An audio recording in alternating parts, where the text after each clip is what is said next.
Hello everyone. कैसे हैं सभी लोग। मैं आपका बड़ा भाई कुलदीप फिर से आप लोगों के साथ जुड़ गया हूँ। ठीक है। तो 3 पार्ट में इसके करा चुका हूँ। सीजल 2022 मेंस को लेते हुए आपको क्वेश्चन दिखा चुका हूँ और वही क्वेश्चन एक्सपेक्ट बता चुका हूँ कि क्या लैंग्वेज बदलेंगी, क्या हो सकता है, कैसे क्वेश्चन आ रहे हैं और कैसे क्वेश्चन आएंगे। 100 सेशन कम से कम ले जाएंगे, 800 से 1000 क्वेश्चन कराएंगे। रिवीजन मोड में सबसे बेस्ट क्लासेज है यूट्यूब पे, ये मैं आपको बता रहा हूँ। आप भी सबको बता दो और पढ़ लो मन लगा के, क्योंकि मैं क्यों पढ़ा रहा हूँ अब बहुत सारे बच्चे जान चुके हैं। ठीक है। तो मोस्ट इंपोर्टेंट क्वेश्चन की बारी में आज हम क्लास फोर्थ लेके आए हैं बच्चों। मैं फिर से आप लोगों को थोड़ा ओवरव्यू कर देता हूँ। एक 20 मिनट का ये सेशन रह रहा है डेली रात के 8 बजे। अपने टाइम टेबल का हिस्सा आप लोग बना लें इसको, तो बहुत बेहतर होगा। 15 से 20 मिनट देके आप 7-8 चैप्टर्स रिवाइज कर सकते हैं। 7-8 चैप्टर के ऐसे क्वेश्चन रिवाइज कर सकते हैं जो इस साल मेंस में आए हैं, यानी अच्छे क्वेश्चन रिवाइज कर सकते हैं ना। तो मैं आपके लिए डेली लेके आऊंगा, आप पढ़ो और बहुत सारा पढ़ो और कमेंट में अपना फीडबैक जरूर शेयर किया करो। ठीक है सारे बच्चे। बीच में मन नहीं छोड़नी, क्लास पूरा देखो, पढ़ो, आराम से अपनी पढ़ाई करो, तैयारी को बेहतर बनाओ। स्टार्ट करते हैं चलो आज की जर्नी मेरे साथ। क्वेश्चन क्या कह रहा है। ABCD is a cyclic quadrilateral, geometry का बहुत अच्छा कॉन्सेप्ट है। And BC is a diameter. बच्चों जब जब ये बीसी इज अ डायमीटर करके कोई क्वेश्चन दिया रहेगा ना, डायमीटर का यूज होगा। क्या होता है मैं बताता हूँ। Of the related circle on which AD also lie. ठीक है, एडी भी उसी पर है, बीसी एक एंगल दिया है, सीएडी एक एंगल दिया है, एसीडी एंगल पूछा है। तो बच्चा मैं तुम्हें मोटा मोटा हिसाब बताता हूँ पहले। ठीक है, क्वेश्चन सॉल्व बाद में कराता हूँ, पहले बताता हूँ। साइक्लिक क्वाड्रिलेटरल की बात होती है। एक ऐसा चतुर्भुज, एक ऐसा चतुर्भुज यानी जिसके चारों कोने कहाँ टच होते हैं, वो सर्कल पर टच होते हैं, वो सर्कल के अंदर है। पहली क्वालिटी ये साइक्लिक क्वाड्रिलेटरल किसको कहते हैं। दूसरा, साइक्लिक क्वाड्रिलेटरल के जो वर्टिकली अपोजिट एंगल होते हैं ना, साइक्लिक क्वाड्रिलेटरल के साथ जो वर्टिकली अपोजिट एंगल होते हैं ना, इनका सम, इनका सम ये।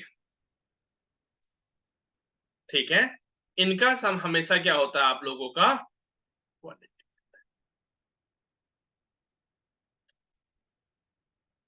आई बात यहां तक समझ में आप लोगों को क्लियर है, ये चीज समझ में आ रही है। तो चलिए आगे बढ़ते हैं और चीजों को देखते हैं कि क्या चीजें होती हैं, कैसी होती हैं, उन चीजों को समझते हैं। ठीक है। अगली बात, जब डायमीटर होता है, देखो अभी याद रखना, जो ये डायमीटर है ना, डायमीटर, ये जो डायमीटर है, ये डायमीटर अगर है तो डायमीटर से जो वर्टेक्स, जो इस पे क्या होता है, डायमीटर से जो सर्कल पे बनने वाला कोण होता है वो हमेशा कितना डिग्री होता है, 90 डिग्री होता है। इस बात को ध्यान रखना। आई बात समझ में। वो हमेशा कितना होता है आपका, 90 डिग्री होता है। इस बात को भी आप हमेशा क्या रखिएगा, कहा, याद रखिएगा, कहा है मैंने। ठीक है। चलिए आगे बढ़ते हैं, आगे बढ़ के देखते हैं आप क्वेश्चन क्या कह रहा है। क्वेश्चन पे आते हैं, ये तो मैंने समझ लिया कि ये चीजें होते हैं। तो क्वेश्चन ने हम लोगों से वही कहा है कि एक साइक्लिक क्वाड्रिलेटरल मुझे दिया गया है।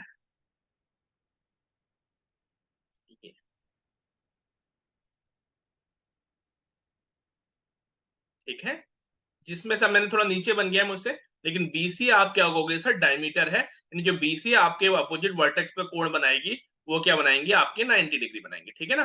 ठीक है। एडी ऑल्सो लाई बी सी ए, सबसे पहले इसने बी सी ए कहा है।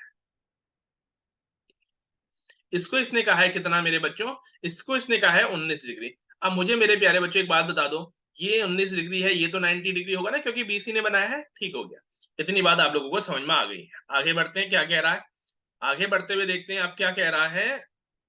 B C A C A D 32। C A D कौन सा है, C A D, okay, this one 32 कह रहा है आपसे। सी ए डी क्या कह रहा है आपसे, 32 कह रहा है। ओके, ठीक है। तो एसीडी पूछा है, एसीडी आपसे, यानी एसीडी बराबर ये पूछा है। देखो बच्चों इस क्वेश्चन में क्या था, इस क्वेश्चन में ये गिवन था, ये गिवन था, ये फाइंड करना है, और ये अंडरस्टैंडिंग बेस था। ये अंडरस्टैंडिंग बेस था किससे, कि बीसी डायमीटर है करके। अब आपको बताया है कि ये जो है आपके वर्टिकली जो अपोजिट वाले हैं, आप कहोगे कि ये क्या है, जो डायगोनली अपोजिट एंगल होते हैं वो 180 होते हैं। इसको अगर मैं एक्स मान लेता हूं तो आप सिंपली कह सकते हो 90 + 32 + 19 प्लस एक्स बराबर 180 है। कितना आ रहा, 90, 120। ठीक है, 130, 139, 141 आ रहा है। उधर जाके जाएगा तो कितना आ जाएगा, 39 degree will be your answer. समझ में आया। तो ज्योमेट्री के कितने कॉन्सेप्ट सीखे, साइक्लिक कोऑर्डिनेटर की डेफिनेशन जानी, उसके जो डायगोनली अपोजिट एंगल हैं वो 180 होते हैं जाने, और ये भी जाना कि यहाँ पर डायमीटर जब दिया रहेगा, डायमीटर जो होती है सर्कल में, वो कहाँ बनाती है आपकी, वो कितने का कोण बनाती है? आपका 90 डिग्री का कोण बनाती है, ठीक है ना? परिधि के साथ कहीं भी बनाएगी, ठीक है? क्लियर? अब देखिए ये वाला कोण देखो, ये कोण क्या होगा? तो ये भी अंडरस्टैंडिंग बेस था, ये 90 है, ये 19 है, तो ये बचा हुआ ये हो जाएगा 180। तो जब ये आएगा तो उससे फिर ये भी आ जाएगा, ठीक है ना? ऐसे कोई भी क्वेश्चन आपसे पूछा जाता है। इसको समझना, बहुत प्यार से समझाऊंगा। देखो 20 का एवरेज कितना है? 20% का आपका एवरेज जो दिया है मेरे प्यारे बच्चों, वो 32 दिया है। जब आप देखो नंबर, मैं डिटेल में बता देता हूँ, एवरेज इंटू सम 32 दिया है, तो आप कहोगे ये कितना हो गया? 640 हो गया। अब इसमें से दो नंबर जो है 29 और 31, उसको हटा दूं तो एवरेज रिमेनिंग का पूछा है, तो ये जोड़ के कितना आ रहा है? 60। 60 हटा के ये कितना आ गया? 580। अब 580 का एवरेज पूछा है आपसे। 580 जब सम आ रहा है कितने का आ रहा है? 18 का आ रहा है। ये आपसे निकालने के लिए कहा। देखिए 18 3 54, 4 आ रहा है, ठीक है? 18 दूनी 36, 4 ही आ रहा है, तो ये आपका एवरेज आ रहा है। अब इसको कैसे समझ सकते हैं? ये तो बेसिक से हो रहा है, कि बहुत बेसिक क्वेश्चन था तो नॉर्मल भी हो जा रहा है। देखो मैंने कहा जब 29 और 30, ये देखोगे तो 30 30 के दो चले गए ना, 60 चले गए, यानी कैसे ना 30 30 के दो चले गए। अब देखो 32 सबका एवरेज था, 30 30 के दो के जाने का मतलब है हर कोई दो दो छोड़ के गया है। यानी ऐसा कह सकते हो कि दो दो नहीं छोड़ के गया, बैलेंस नहीं किया मैंने, चलो क्योंकि ज्यादा होते तो बैलेंस कर लेता। दो ही थे तो कहता 32 वाला 29 गया है, तो ये तीन छोड़ के गया है, और 32 वाले में से जो 30 चला गया ओरिजिनल, तो आपने इससे कहा दो छोड़ के गया है ना? सॉरी, हाँ 20, सॉरी तीन छोड़ के गया है। 30, अच्छा ये 31 था, तो ये एक छोड़ के गया, ठीक है ना? तो यानी चार। अब ये चार जब छोड़ के गए होंगे, कितनों के लिए छोड़ के गए हैं? बाकी 18 के लिए छोड़ के गए हैं, बाटो कहूंगा तो 0.22 और बढ़ जाएगा, तो एवरेज 32 ना होके 0.22 इंक्रीज हो जाएगा, तो आपका आंसर ये आ जाएगा, ठीक है? कहने का मतलब है एवरेज का मतलब होता है इक्वल डिस्ट्रीब्यूशन। क्वेश्चन बहुत नॉर्मल था, क्योंकि इस बार क्वेश्चन नॉर्मल आए थे, तो नॉर्मल ऐसे भी कर सकते हैं कि 22, ठीक है? 20 का एवरेज ये था, सम ये आया, जो बाकी दो गए उनको हटा दिया, रिमेनिंग सम अपॉन रिमेनिंग नंबर से डिवाइड किया, तो आंसर आ जाएगा। दूसरा मैंने कहा 30 जो की जगह 29 गया, तीन छोड़ गया, 30 जो की जगह 31 गया, एक छोड़ गया, चार छोड़ गया है बचे हुए लोगों के लिए, बचे हुए 18 में बांट दिया, तो इतना इतना बढ़ गया, 32 के अलावा क्या इतना एक्स्ट्रा और पहुंच गया। ऐसे भी क्वेश्चन सॉल्व हो सकता है। चलिए बहुत अच्छा कॉन्सेप्ट है ये भी, इससे भी एक क्वेश्चन लगातार आ रहे हैं। दो चीजें पूछी, if the external angle of a regular polygon है 18, ओके, नंबर ऑफ डायगोनल, देखो दो फॉर्मूले होते हैं, ठीक है? एक्सटर्नल एंगल में केवल ई ए करके लिख रहा हूं, वो होता है मेरे बच्चों 360 अपॉन, बहुत बेसिक है, नंबर ऑफ साइड्स। और जो नंबर ऑफ डायगोनल होते हैं उसका फॉर्मूला होता है n number of sides into n-3/2, ये चीज होगी। तो यहां पर क्या दिया था? ये 18 दिया गया था, और वहां पर नंबर ऑफ डायगोनल आपसे पूछे गए थे। अब तो आसान हो गया होगा ना, दो चीजें रिवाइज भी हो गई आप लोगों की। 360/n, ये काटोगे तो n बराबर आ जाएगा 20। n बराबर 20 यहां रख दोगे, 20 इंटू 17/2, 2 से 20 कट जाएगा, 10 टाइम, तो बराबर 170 विल बी माई आंसर। हुआ नहीं हुआ? उम्मीद करता हूँ आपको बेहतर लग रहा होगा। और बच्चों इतना बोलूंगा, जो बच्चे अभी इसको देख रहे हैं, मिड में आ गए हो सेशन की, कनेक्ट होना, पढ़ना, मैं बताऊंगा मेहनत कैसे करनी, टेलीग्राम से जुड़ना, व्हाट्सएप से जुड़ना, फोन पे बात करूंगा, मैक्सिमम सपोर्ट करूंगा। मतलब मकसद ये नहीं है यूट्यूब पे आने का कि मैं कुछ बहुत अलग करूं। मैं चाहूंगा जितने मुझसे जुड़ोगे ना, मैं तुम्हें गाइड करूं, बस ये मकसद है, इसलिए पढ़ा रहा हूँ। तो इस बात को समझना थोड़ा सा, और पढ़ना, ठीक है? तुम्हारा एक एक पल अगर तुम जाया करोगे ना, वो तुम्हें नुकसान देगा, इस बात को समझना मेरे प्यारे बच्चों। मैंने खुद महसूस किया है, कुछ गलतियां की हैं लाइफ में, कुछ अच्छा भी किया, कुछ गलतियां भी की हैं, इसलिए आपको समझा रहा हूँ, ठीक है? तो अच्छे से करो यार। ये क्वेश्चन मेंस का था, 3 मार्च के शिफ्ट में क्वेश्चन था, नॉर्मल, बहुत अच्छा क्वेश्चन है, ठीक है, ओके क्वेश्चन था, कैलकुलेशन इजी थी। लेकिन find the total surface area of a pyramid whose base with side 8 and height है 3। देखो एक पिरामिड है जिसका बेस में आपका स्क्वायर है, ठीक है? इसके बेस में क्या है? आपका स्क्वायर है। 3D डायग्राम ज्यादा बेटर बनता नहीं मुझसे, ये है। तो इसका जो एरिया होगा, टोटल सरफेस एरिया, वो होगा area of base. Area of base यानी बेस का एरिया। बच्चों बेस का एरिया तो आप लोग आसानी से बचा सकते हो ना। बेस का एरिया क्या हो जाएगा? स्क्वायर है तो सर 8 इंटू 8 बराबर 64, बेस का तो एरिया हो जाएगा, ठीक है? ये, और जो इसका कर्व सरफेस एरिया होता है ना, कर्व सरफेस एरिया मेरे बच्चों, जो प्रॉपर फॉर्मूला होता है पिरामिड का, प्रॉपर फॉर्मूला होता है, वो कहता है 1/2 इंटू पेरीमीटर ऑफ बेस, ध्यान रखना, हाँ, पेरीमीटर ऑफ, क्योंकि ये पाई आर एल तो आप लोगों को याद रहता है ना उधर, तो आप ये फॉर्मूला भी इसी से बना रहता है, जो पाई आर एल रहता है वहां कहा सिलेंडर में, into slant height. Slant height वहां पर पाई आर एल क्यों आता है, मैं ये बता देता हूँ आपको, याद करने में आसान, ये 2 पाई आर होता है ना, बेस वहां पर सर्कल होता है, इनटू एल, ये कट के पाई आर एल बनता है, ठीक है ना।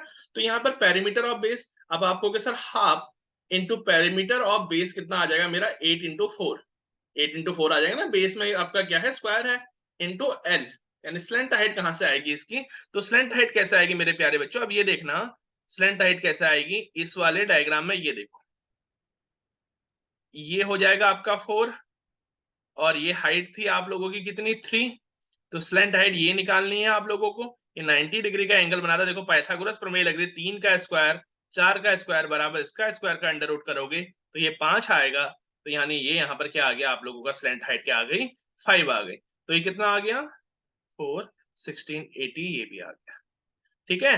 तो 80 आपका क्या आया, कब सरफेस आया, 64 ये आया, तो 144 आंसर आया। रटना नहीं है, थोड़ा सा कॉन्सेप्ट समझ गए कि पिरामिड क्या कहता है, पाई आर एल से याद रख सकते हो, 1/t into perimeter of base into slant height कहता है, वो कॉन्सेप्ट मिला के आपसे पूछा गया था। हाँ, क्वेश्चन को इजी रखने के लिए कैलकुलेशन बहुत आसान दी गई थी, इसलिए कहते हैं कि इस बार का मेंस आसान आया था। चलिए इसको देखिए, अच्छा क्वेश्चन था, पाइपलाइन सिस्टम का एक क्वेश्चन मैंने कल वाली जो कराया है आप लोगों को, वो भी अच्छा था, आज वाला भी अच्छा है।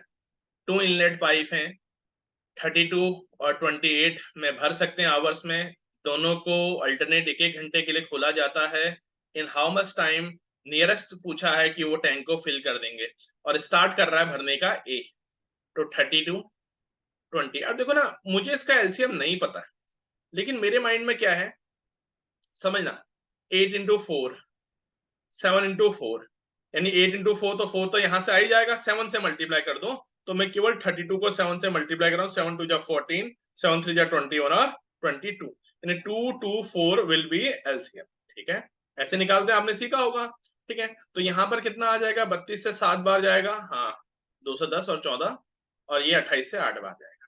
अब उसने कहा है वो बारी बारी से आ रहे हैं, ऐसे कुछ कहा है ना, क्वेश्चन ऐसे बनता है, देखो कैसे बनता है, पहले आएगा ए, फिर आएगा बी, फिर आएगा ए, फिर आएगा बी, और भरते चले जाएंगे, तो हमें रिपीटेशन निकालना होता है ये, तो पहले घंटे में ए, दूसरे घंटे में बी, तो सबसे ये करना था 2 आवर में कितना यूनिट भर गया, 15 यूनिट भर गया, तो यहां तक तो क्वेश्चन समझ लो पहले। एलसीएम निकाला, हमने क्या करना, हमें पैटर्न फाइंड करना है, तो मैंने देखा पहले ए आएगा फिर बी आएगा, पहले फिर ए आएगा फिर बी आएगा, रिपीट निकाला, पहला आवर, दूसरा आवर, तीसरा आवर, चौथा आवर, सो ऑन, तो रिपीट देखा, 2 आवर में 15 हो गया, अब इस 15 को इसके नियर बाय ले जाओ, तो 224 के नियर बाय ले जाने के लिए 15, हाँ ठीक है, इंटू 14 करूंगा तो ये 210 आ जाएगा, ठीक है, और इंटू 14 ये भी कर लूंगा, तो ये कितना आ जाएगा आपका, 28 आवर्स आ जाएगा, 28 आवर्स में 210 हो गया, तो रिमेनिंग कितना बचा, 224 में से 210 हो गया, तो 14 बचा है अभी भी। अब कौन आएगा, अब कौन आएगा बच्चों, हम यहाँ पर होल नंबर से मल्टीप्लाई करने का मतलब है पूरा पूरा, जहां पर भी पैटर्न खत्म हुआ होगा ना, बी ही आया होगा, तो अब फिर से ए आएगा, ए की इफिशियंसी कितनी है, 7, काम कितना बचा है, 14, तो 14 बचा है, तो ए आएगा, सिंपली 7 करके चला जाएगा, तो 7 बचेगा, ये 29th आवर में आएगा। अब 7 बचा है, अब करने के लिए कौन आएगा, पी आएगा, और पूरा घंटा ना लगा के 7 ही काम बचा है, वो तो एक घंटे में 8 काम कर सकता है, तो कितने टाइम में कर लेगा, 8 इंटू टी बराबर 7, टी बराबर 7/8 आवर्स में कर लेगा, तो कितने आवर्स लगे आपके टोटल, 29 आवर, 29 7/8 आवर्स में काम हो जाएगा। क्वेश्चन ने निकटतम कहा था, जब 29 आ जा रहा था, तो हम सीधे सीधे देख सकते हैं कि 29 के बाद का 30 से कम है, तो 30 क्या आ रहा था, मेरा आंसर आ रहा था, ठीक है। कॉन्सेप्ट पहचान गए, पाइपलाइन सिस्टम से देखो क्वेश्चन लगातार आया है ना, कल वाले पेपर, 2 वाले पेपर का भी था, या 3 वाले पेपर का भी है, ठीक है, वहां पर पेपर था वो जो आपका रेडियस का जो स्क्वायर दे रखा था ना, उसकी जो फ्लो का जो स्ट्रेंथ दे, फ्लो का जो इफिशियंसी दे रखी थी, यहाँ पर भी क्वेश्चन आपको समझ में आ गया, स्टेप वाइज तोड़ना क्वेश्चन को, ठीक है, एक स्टेप, दूसरा स्टेप, एंड फाइनल। हाँ इसको पढ़ते हैं, कंपाउंड इंटरेस्ट के एक बार क्वेश्चन, कंपाउंड ऐसे ऐसे अच्छे क्वेश्चन थे, इजी थे। इफ द कंपाउंड इंटरेस्ट, ठीक है, आपसे क्या कहा है, compound interest half yearly, to find the compound interest 8,000 रुपए, 20% पर एनम, समझने के लिए अच्छा है। 20% पर एनम एनुअल था ना, लेकिन अप्लाई करना है हाफ ईयरली, यानी हर 6 माह में ये कितना बनेगा, तो टाइम से मल्टीप्लाई करूंगा, तो ये 10% पर हाफ ईयरली आएगा, पहली बात। दूसरा टाइम था 1 ईयर, तो 1 ईयर को जब मैं 6 मंथ के ब्रेक से तोड़ूंगा, तो कितने आ जाएंगे 6 मंथ के, यहाँ पर कितने आ जाएंगे, 2 टाइम ब्रेक आ जाएंगे, 2 टाइम ब्रेक। तो अब जो रेट ऑफ इंटरेस्ट लगेगा वो 10% हाफ ईयरली से लगेगा, हाफ हाफ ईयर में 2 बार, हाफ हाफ ईयर में 2 बार लगेगा। तो आपको ये वाला तो पता होगा, बहुत बेसिक वाला, 10% 800, 10% 800, और ये सेकेंड ईयर में 10% इसका 80 हो जाएगा, 1680 विल बी योर आंसर। कौन सा बच्चे थे, लेकिन बेसिक जो बच्चे कर रहे हैं उनके लिए कौन सा बच्चे थे जब तोड़ने वाला होता है। 20% पर एनम था, आपको जो टाइम में तोड़ना था, आपने इनटू वो ईयर के टर्म में उस टाइम से मल्टीप्लाई किया, और जब टाइम आपको टोटल 1 साल दिया था, उसमें 6-6 महीने के टुकड़े देख लिए, 2 ब्रेक हैं, तो उसके बाद आंसर निकाल दिया। इसके देखो यार, ये क्वेश्चन भी अच्छा था, 3 तारीख की शिफ्ट में था। एक आदमी ने 5,000 में एक चीज खरीदी, ठीक है, कंफ्यूज मत होना, 6,000 में बेच दी। फिर से सेम चीज खरीदी कह रहा है, ठीक है, फिर से सेम चीज खरीदी कह रहा है 8,000 की, और आपको 10,000 की बेच दी, तो बताओ प्रॉफिट। देखो यार बच्चों, टेंशन लेने की जरूरत तो है ही नहीं, उसके जेब से कितने गए अलग अलग नहीं सोचना, यहाँ पर 1,000 का प्रॉफिट हुआ, यहाँ पर 2,000 का प्रॉफिट हुआ, कितना खर्चा, बिल्कुल मत सोचो। जेब से कितना गया, 13,000, और जेब में कितना आ गया, 16,000। प्रॉफिट कितने का है, 3,000 का। जेब से कितने गए थे, 13,000। केवल बेसिक तरीके से करना था, वही चीज खरीदी कहा है, इसलिए कंफ्यूजन हो रहा था। 300/13 आएगा, कितना आ रहा, 13 दूनी 26, 4 बचेगा, 0 उतरेगा, 13-39, 1/13 और आंसर। वही चीज दोबारा खरीदी कहा है, इसलिए थोड़ा सा डाउट होता है यार, 5,000 का 6,000, 6 फिर यार महंगी खरीदी वहां पर ना, ये डाउट आता तो छोड़ दो। 5 की 6 खरीदी, 1,000 कमा लिए, उसकी जेब में 8,000 रुपए थे, अब सिंपली उसने 10,000 में वो चीज 8,000 का लिया और 10,000 में बेच दिया। तो जब उसने इन्वेस्टमेंट और प्रॉफिट, तो केवल यही देखा जाता है ना। अब ये मत सोचना है उसने यहाँ पर 6 की बेची थी, फिर वो 8,000 कैसे लाया होगा, वो छोड़ दो, उसकी हेडेक है।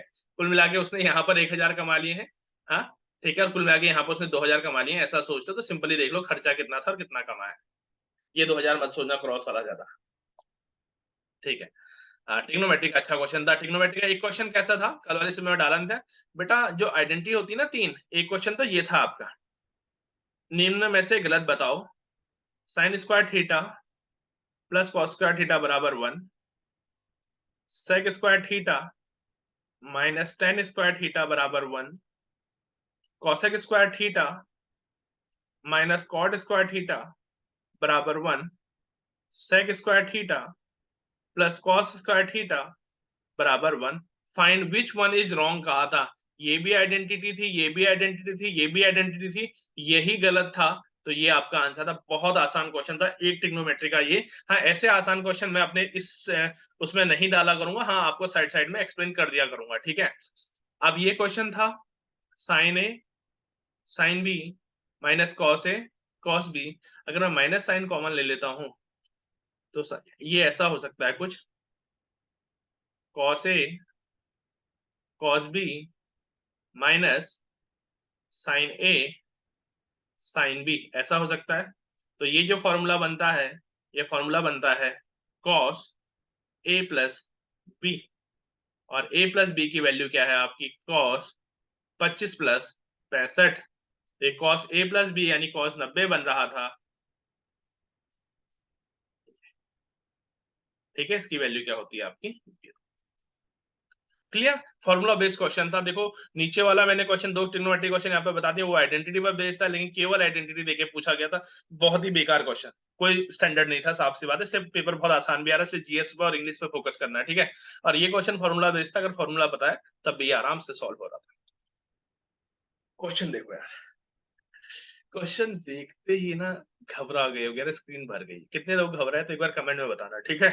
देख के क्या लगा यार, बड़ा सा है। अब देखो क्या क्या है, क्या रहा है, एक रेक्टेंगुलर पार्क है। मेरे को भी जब लगा था, मैं कहा इतना बड़ा क्वेश्चन, मैं भी सच बताऊं, मैं अपनी बात बता रहा हूँ, आप लोग तो पता नहीं, मैंने भी ये लगा था अरे इतना बड़ा क्वेश्चन, तो मैंने पढ़ा था। आपसे बोला कि 120 मीटर लंबा, 104 मीटर एक पार्क है, ठीक है, 1 मीटर चौड़ा पार्क बना रहे हैं रिमेन कंप्लीटली इनसाइड दिया। अच्छा, ये पार्क के इनसाइड इनसाइड ही बना है, ये ना पार्क के इनसाइड बना है, ऐसा कुछ कहा है। और क्या कहा है, जो बाउंड्री से लगा हुआ है, ठीक है। Inside edge of the park mark with a wide line, जो उसका पार्क की जो इनसाइड लाइन होगी, यानी अब रास्ते से अंदर जो होगी, उसको एक नेग्लिजिबल थिकनेस, यानी उसकी ना चौड़ाई की कोई बात नहीं की है। उसकी चौड़ाई मतलब ये केवल ना इस पर एक वाइड लाइन मारी, मैंने वाइड नहीं मारी, मैंने अपने ब्लू कलर की मारी, ये लगा रहे हैं, ठीक है। नेग्लिजिबल थिकनेस की बात की, चौड़ाई नहीं कहेंगे उसकी, ठीक है। तो कह रहा है कॉस्ट जो है ₹2.5 पर मीटर है। तो बताओ कि अंदर बनाने में कितना, जो उसको पूरे मार्क करने में कितना खर्चा आया हुआ। बच्चों यार ये देखो ना, ये है कितना, इसका पेरीमीटर निकालने का गुणा कर देंगे ना। एक यहां से कम हुआ, एक यहां से कम हुआ, बाहर वाला 104 था तो ये 102 हो गया। सर मैंने बहुत बार कराया क्लास में, इस पैटर्न से मैं फॉर्मूले बेस पे नहीं कराता। एक यहां से कम हुआ, एक यहां से कम हुआ, बाहर 120 था तो ये अंदर 118 हो गया। तो एक रेक्टेंगल बन गया, एल जिसमें 118 है और बी क्या है आपका 102 है। तो 2 इंटू एल प्लस बी होता है। मैं तो सिंपली ऐसे करने का आदि पड़ गया हूँ कि 2 बार एल हो जाएगा 236, 2 बार बी हो जाएगा 204, तो मुझे बताया 440, तो ये हो गया मीटर में, इंटू ₹2.5 पर मीटर, यानी ये 5/2 हो जाएगा। इसको गुणा करूंगा तो 220, और 220 गुणा 5 करूंगा तो 1120। मैं आंसर देखो क्या था क्वेश्चन में, बहुत बड़ा क्वेश्चन था, है ना। कई बार घबराना भी नहीं होता, हिम्मत जुटा के पढ़ लेना, माइंड में आज से बैठा ले, मैं पढ़ तो लूं, क्योंकि मैं पढ़ के पेपर देने गया हूँ, मैं जॉब निकालने गया हूँ। तो इस चीज को भी यहाँ पे समझना, इस क्वेश्चन से ये बात मुझे भी समझ में आती है और आप लोगों को भी समझा रहा हूँ। क्वेश्चन को देख के डरना मत। गए तो क्वेश्चन आराम से, मैं कह रहा हूँ वल्वर सॉल्व हो सकता था, क्योंकि मुझे पता था कि ये 104 का 102 हो रहा है तो 204 मेरे माइंड में आ गया था। और ये 120 का 118 हो रहा था तो 236 आ गया था। 236 में 204 440 गुणा 5/2 करना था। एक्यूरेसी के लिए ये लिख दिया जाएगा तो अच्छा ही है, लिख के करो तो कितना आ जाएगा आपका 1100। क्लियर है, यहाँ तक चीजें समझ में आई। चलो आगे देखा। चलिए, तो ये सेशन भी यहीं पर ही फिनिश हो रहा है। ये 8-10 क्वेश्चन बेहतरीन क्वेश्चन थे। मैंने लैंग्वेज बेसिस पे भी दिखाया कि कैसे बड़े से क्वेश्चन का आंसर छोटा सा हो सकता है। टिग्नो में क्वेश्चन दिखाया, ज्योमेट्री के 2-3 कॉन्सेप्ट आपको रिवाइज कराए। तो बच्चों इनको रट लेना, पढ़ लेना कि हाँ इन कॉन्सेप्ट से क्वेश्चन आ रहे हैं, तो ये पढ़ लो, समझदारी से बहुत तेजी से आगे बढ़ो। ठीक है, तो मिलूंगा फिर कल का दोबारा सेशन, रोज रात का 8 बजे का सेशन है। लाइक करो, सब्सक्राइब करो और दोस्तों के साथ शेयर भी करो। शेयर करो, फायदा पहुंचाओ अपने साथ वालों को भी, और मुझे भी एक मोटिवेशन दो यार सारे लोग, ठीक है। तो यार थैंक यू सो मच यार, प्यार बना रहेगा। मैं पढ़ाता रहूंगा, मुझे अच्छा लगता है पढ़ाना, इसलिए मैं पढ़ा रहा हूँ। लास्ट में तो बोल ही सकता हूँ, स्टार्टिंग में नहीं बोलता हूँ कई बार। मैं एक बच्चे का मुझे मैसेज आया था, सर थोड़ा अपने को प्रोमो किया कीजिए। नहीं हो पाता यार, स्टार्टिंग में नहीं बोला जाता, सच कहूँ तो, ठीक है। आप लोगों से बोल रहा हूँ कि आप लोग लास्ट तक जुड़े तो आप जानते हो यार, अच्छा लगता है पढ़ाना, इसलिए पढ़ा रहा हूँ, ठीक है। और कोई मकसद नहीं है, ठीक है। चलो, okay, bye bye, take care, जय हिंद, जय भारत।